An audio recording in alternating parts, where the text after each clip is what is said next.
পূর্ণিমা Banerjee.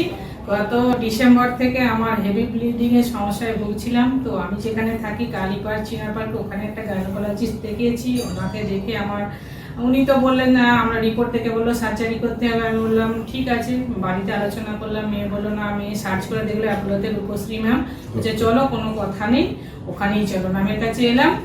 Ma'am তো দেখে test দিলেন, যে 84 ডেজের ওষুধ দিলেন। 84 ডেজ ওষুধ খেয়ে আবার পিরিয়ড এলো, হেভি ব্লিডিং, তখন ভীষণ যন্ত্রণা ব্লিডিং। আবার ম্যামের কাছে এসে ম্যাম বললো ঠিক আছে, আপনাকে সার্জারি দিয়ে যেতেই হবে, অল্প একটা ছোট্ট রোবোটিক করে নেন।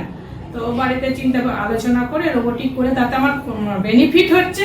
আমার সকালে গত শুক্রবারে ওটি হয়েছে, আজকে 8 দিন হলো। গত শুক্রবারে ওটি হয়েছে, বিকেলবেলা আমি বেডে বসে চা খেয়েছি। তারপরের দিন সকালে হেঁটেছি, বিকেলবেলা গিয়ে ঘরে গিয়ে চা করে খেয়েছি। আজকে 8 দিন একদম ফিট। আমি 4 দিন রান্না করছি, কোনো আমার অসুবিধে নেই নিচু হতে এদিক হতে, একদম ফিট। বাড়ির লোকও খুশি, মেয়ে খুশি, হাজবেন্ড খুশি, জামাই খুশি।